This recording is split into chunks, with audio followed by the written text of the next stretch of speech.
Our planning meeting. I think this is the first one of the new year, so I wish you all a happy new year. I know it's the 24th, but I don't think we've had a meeting. No, we haven't had a meeting yet. Right. Item 1. I have apologies for absence, and I think there's only Councillor Abbott not here. Councillor Bowers has sent a message to say he's been delayed in traffic, but he's on his way. But I've not heard anything from Councillor Abbott. So we'll wait and see. If he's coming from an area like mine, he's probably deep in ruts of snow and ice, which I'm having to face at the moment. Yeah. Item 2, declarations of interest. Does any member wish to declare the existence and nature of any disclosable pecuniary interest, other pecuniary interest or non-pecuniary interest relating to the item on the agenda, having regard to code conduct of members? No. Item 3, minutes. Members, tonight we have the minutes of the 20th of December that we can approve, the 15th of November, 29th of November, and the 1st of November will be coming to the next meeting. So we're looking at the minutes of the 20th of December. Is it your wish that I sign them as a true record? Move as a correct record, Chair. Thank you. As I find a second, it does. All those in favour? Thank you, members.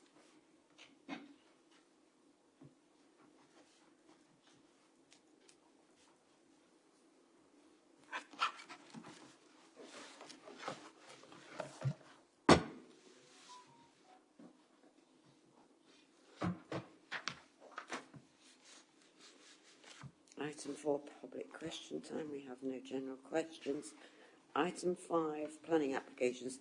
Just in case anyone is watching us on our system this evening, I would just like to say that item number 22028064, Jenkins Farm, Kings Lane, Snisted, has been withdrawn. So if anyone that is watching and was waiting to hear that item has been withdrawn.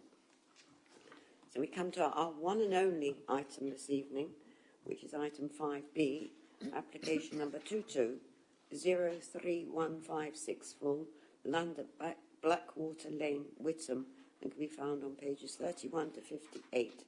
We have no public speakers, so we go straight to the presentation, which is going to be made by Lisa. Thank you, Lisa, and good evening. Thank you, Madam Chairman. Good evening, members.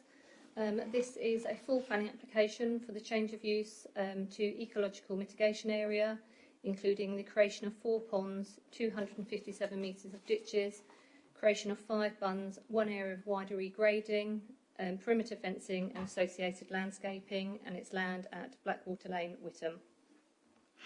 So just by way of some background to the application, and as detailed within the committee report, the application forms part of the wider Nationally Significant Infrastructure Project, or NSIP, proposal for the widening the A12 between Chelmsford and Colchester by way of Development Consent Order, or DCO. The DCO identifies 16 ecological mitigation areas to help mitigate the impacts of the A12, 10 of which fall within a Braintree District area and are proposed within 9 formal planning applications as shown on this plan here. Whilst the ecological mitigation areas have already been identified within the DCO, which provides the high-level indicative layout for each area, the planning applications will provide the detailed design with regard to the scale and nature of the proposal and construct how the sites will be constructed, operated and maintained. So the application being presented to you this evening is this area where my cursor is, so area 12. Is it possible to have full screen or not? Because that's better. Thank you. So sorry, the application being presented to you this evening is area 12, so here, so it's to the south-east of Whittam. Looking at the location plan here, the site will be accessed from Malden Road along Blackwater Lane.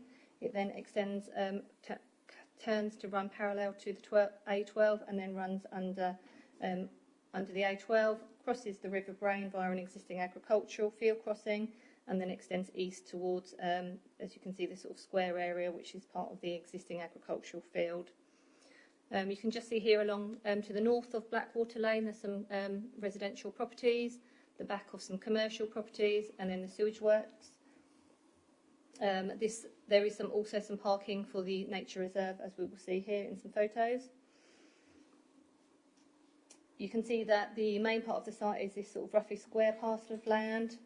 To the north of this site is the Wetmead Local Nature Reserve. To the east here is the cricketback willow plantation. To the south lie some arable fields, and then here to the west is the rest of this agricultural field and the A12 itself. So I've just added this public right-of-way plan here just to show you, so Malden Road, Blackwater Lane, where our access would be. You can see that there is a public right-of-way that extends along Blackwater Lane and then turns within this nature reserve and rejoins the proposed access here under the A12, where the public right-of-way will cross over the same existing agricultural field, a bridge, and then it turns west and runs parallel to the A12. So I've just added the aerial photograph here, just to add a bit more context. You can see sort of obviously the access again across Blackwater Lane and those adjacent uses, the sewage works plants there. You can see the location of Wetmead Nature Reserve and that willow plantation. And you can also see the existing field boundaries there, the planting that forms those field boundaries. So looking at the proposed access here, it extends, just looking at the top photograph here, or the top plan here, sorry, you can see how it extends along Blackwater Lane. The orange dash there is the existing public right-of-way, so you can see it would be sort of shared. You can see the existing side and the back of these residential units, the back of these commercial units within Perry Road, and then, as we've noted, that sewage works. You can see how the public right-of-way then sort of travels south away from the access route. And then taking this line as the join for the plan below, you can just see how, again, the access extends along Blackwater Lane, carries along parallel to the A12, goes under, and then it crosses the river Brain here, and then turns east. And then picking up again the plan sort of in this northern corner, again you can see how it's crossing across the river and then turning east to create sort of the main area of the ecological mitigation works. So just looking at that site plan in a bit more detail, the proposed ecological mitigation area is required as a reptile receptor site to facilitate the translocation of reptile populations prior to the construction of the A12. And it also mitigates for the loss of scrub habitat within the adjacent Wetmead Nature Reserve and the local wildlife site. So we can see here on the plan that the application proposes 4 ponds, so 2 to this northeastern corner and 2 to the east-southeast. Within sort of more central to the site is 257 metres of ditch network. One of the ditches terminates within one of the existing ponds, but otherwise they terminate within the site itself. We have got 5 basking banks or bunds, so these are these sort of yellow, sort of larger, brighter yellow areas. Dashed here, where my cursor is sort of hovering, is an area of wider land regrading, so that will be with excess excavated material from the site. That will be, we've got existing and proposed topographical plans for this area which show that the maximum height increase across the area would be 0.5 metre. The application also proposes 8 high binocular features, so these are the H's here on the plan, you can see slightly lighter, and then 6 log piles, which are these LPs across the site. Across the site are 3 areas of intermittent trees and shrubs, so one here where my cursor is to the north west of the site, one along the east in this sort of more linear form, and then one to the southeastern corner. Around the perimeter of the site we have a 1.1 high metre timber and post wire fence, and then this plan also does detail here in the purple colour where my cursor is running the extent of the root protection area fencing. So just looking at some of the pond details, these two show the north and the northeastern ponds, so these would measure between 25 and 30 metres in length and 10 to 18 metres in width. You can see on the sections here the gradient of the pond and how they'll be planted with aquatic planting mix, reed bed planting and marginal planting, and you can see that these vary between a depth of 1.4 and 1.8 metres. The other 2 ponds at the site, so these eastern southern ponds, same parameters in terms of the size. Again, you can see the sections and the planting proposed, and these both have a maximum depth of 1.8 metres. Turning to the ditch here, this is designed specifically for water voles. You can see the section here is much steeper and again is planted up with this sort of aquatic marginal planting. In terms of the depth of the ditch, this would be a maximum of 2 metres. So just looking at some of those other reptile features now, we've got the basking banks, so 5 across the site, created from excavated material from the site. These vary in size from 3 by 4 metres to 10 by 4, and in terms of height they are 1 metre. So you can see here in terms of the finish of them, the southern side would have a gentle slope which would be here, which would be covered in a layer of gravel to limit vegetation, and then the remaining side would be allowed to vegetate to sort of meet with the needs of those reptiles. Here to the bottom of the plan we've got the log piles, which are as you would expect, so randomly stacked bits of cut timber around 1 metre wide and 2 metres long, and around a height between 0.5 metre and 1 metre. And again the hibernacular here, again these are provided for potential hibernating amphibians and reptiles. They'll be 4 metres long, 2 metres wide and 1 metre high, but because they're dug into the ground they would only be around 0.5 metre high. Again covered in a turf to allow grass to vegetate and establish, and some rubble around the edges to allow sheltering of animals. So just a quick plan, perhaps not the clearest, so I apologise, of the proposed fence and the gate. So fairly standard timber stakes and the 3 wires, again height of 1.1 metres, and the metal gate 1.4 metres. I've included this from the construction traffic management plan. The committee report details quite extensively sort of the highway considerations, but this is just sort of really to sort of demonstrate how consideration has been given to pedestrians on that public right of way. So we can see here on the plan that there's a vehicle holding area sort of in this lighter pink area where my cursor is, and equally sort of towards the application mitigation area itself. So this would be where vehicles would wait until a pedestrian marshal arrives to aid vehicles in turning onto the site to ensure the protection of pedestrians. So a similar approach on the way in and the way out. And here where the blue sort of blobs are where temporary route signage would be to indicate other users of the public right of way in the road of the potential for construction vehicles. The construction traffic management plan has been submitted to highways, and officers and the Highway Authority are content with its contents, and you'll note there's a condition for compliance with that. Just looking at some photographs now. This is taken from Malden Road, so looking at the entrance to Blackwater Lane, so you can see the existing residential property here and some of the other sort of caravan dwellings behind. Another view just taken from Blackwater Lane, looking sort of down the extent of it, so some informal storage and uses taking place on the southern side, and these are sort of the boundaries to those other residential properties. Just another view here showing sort of how the width of the path really and sort of that public right of way that would extend along it. And again, right at the top end here of Blackwater Lane, so the public right of way would have already crossed over to the right hand side of the image across the nature reserve. Carrying on forward, there's some parking for the nature reserve, and then to the left hand side of the photo is that sewage works plant.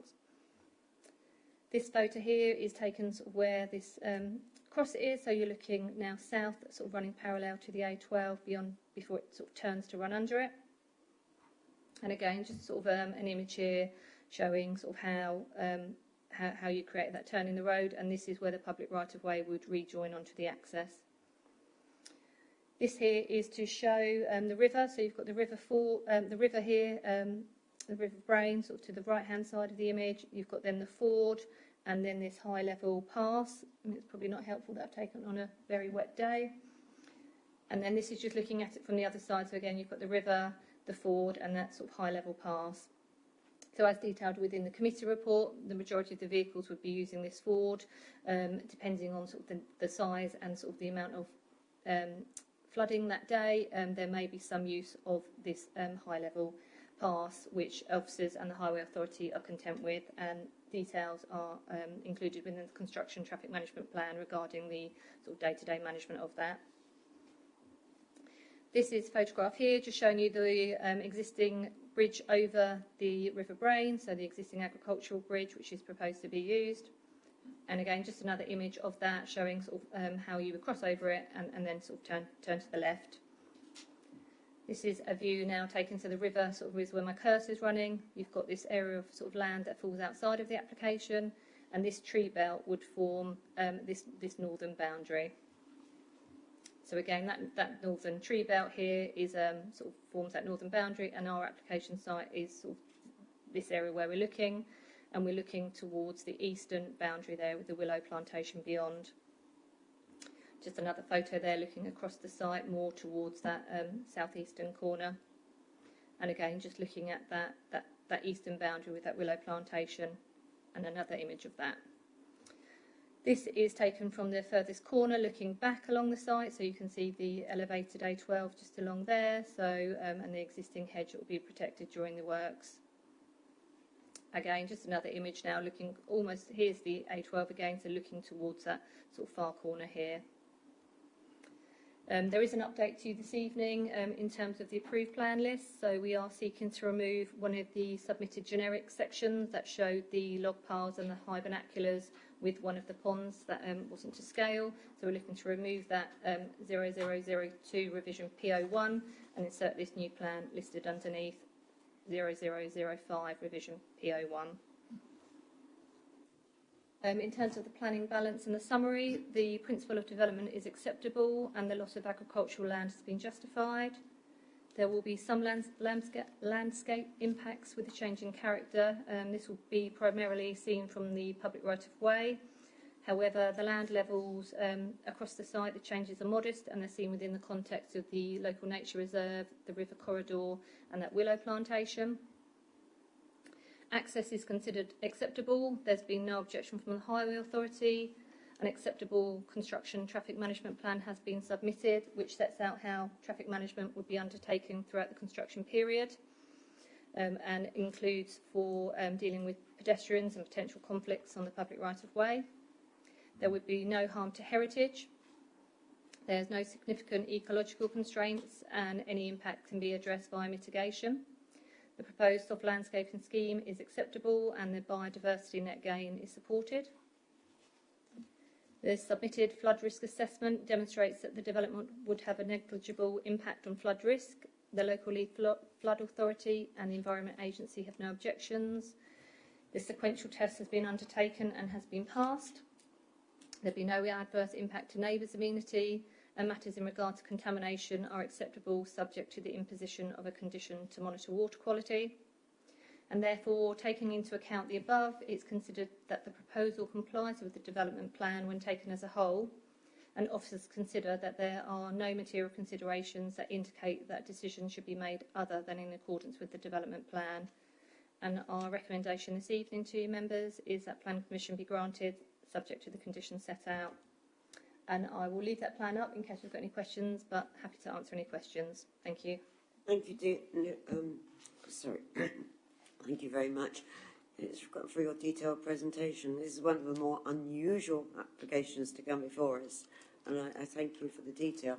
And before I proceed to ask members, Councillor Bowers, do you have any declarations of interest? No. Thank you, Madam Chair. Thank you. Councillor Mann. A couple of questions, if I may, Chair. I can understand no public access during the actual construction period on health and safety grounds. Does that continue on all the mitigation sites after they're established? Is it going to be a rule that there's no public access? Second point, who will be responsible in the longer term when these areas are all finished and stable for sort of ongoing maintenance? Whose responsibility might that be?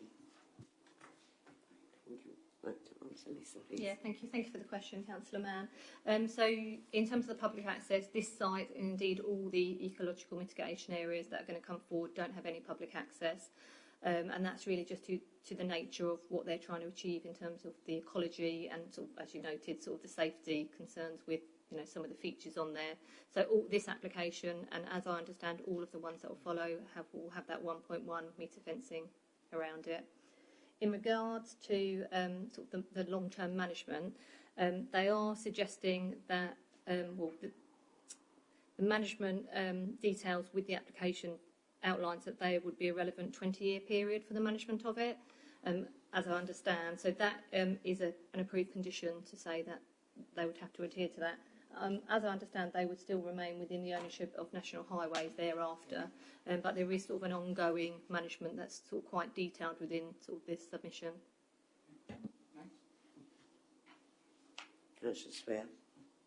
Thank you, Madam Chairman. On 1246, it mentions there's going to be a biodiversity net gain of 10%. It then mentions the further details of a net increase of habitat units, hedgerow units, and river and stream units. So, how do you work out or see what the biodiversity net gain is, all of that? Because you're talking about habitat units there, a hedgerow unit, and a river and stream. So, I just wondered if you could enlighten me a bit more on that. Thank you. Yes, thank you. So you're right. 12.4.6 talks about sort of meeting with the desires of the MPPF in securing at least 10%. They have submitted to us a full biodiversity net gain metric, which our ecology officers have reviewed. So that's where those sort of figures have come from, is sort of an internal assessment of what biodiversity net gain would be secured. Does that answer the question? No, it doesn't, because you haven't been able to tell me it says 10% net gain, but one is talking about 25%, the other 36%, the other 150%. Those increases I understand, but it's not giving me an overall figure of biodiversity net gain. I want to go and divide by 4.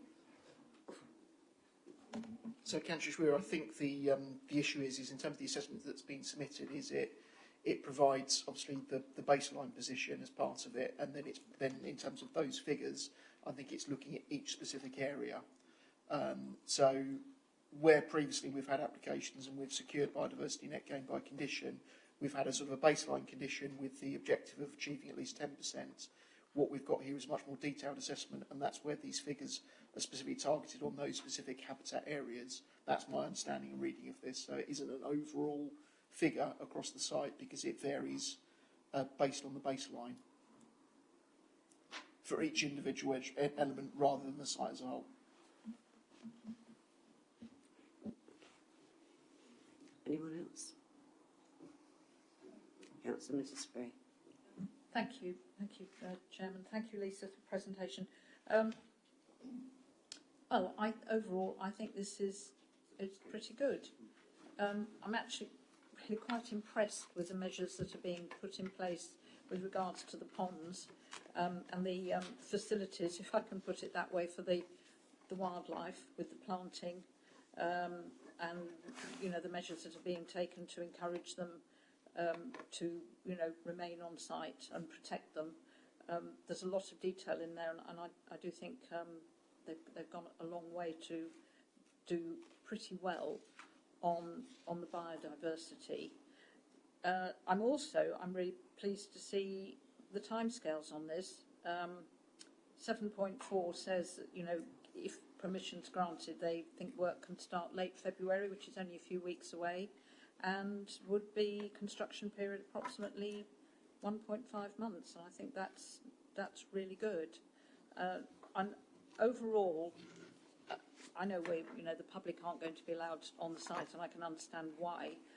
But I think, given time to develop, this is going to look really, really nice. And I think, it's quite refreshing to have an application before us which has so much in it on biodiversity and protecting wildlife. So, I'm pretty pleased with it. And I'm happy to move recommendation for approval. Thank you, Chair. Thank you very much, Councillor. Does it find a seconder anywhere? It does in several places. Did you wish to speak, Councillor Ritchie? Yes. Okay. Just to follow on from what Councillor Spray mentioned, I think there's a real science behind how they come forward with some of these ecological designs now, which is a really good step forward. taking into account that they've come up with specific areas for specific species. So you've got your water voles, you've got your newts, you've got your snakes, etc. And that's only got to be a good thing. And I think once it has established, I think it will be a really good area and a good attraction for wildlife. I think we have to bear in mind that any mitigation for the A12 widening has to be welcomed, no matter how small. I mean, obviously the widening itself is going to be of a local disturbance to some of those areas. So getting some of these in first and allowing them to establish has to be applauded. Therefore, I will be supporting officer's recommendations. Thank you, Madam Chairman. Very much. Anyone else wish to add anything new or fact? When you were moving it, you were quite content with deleting the one plan and installing the second plan. Yes, Chairman. And likewise. Thank you. Well, it has been moved by Councillor Mrs Spray, seconded by Councillor Ritchie, that we grant this application. All those in favour? That is unanimous. Thank you, members. Members, that brings us to the end of our meeting. I'll close the meeting at 7:41, maybe. I've got which clock I'm going by. Yes, 7:41. Thank you very much, members.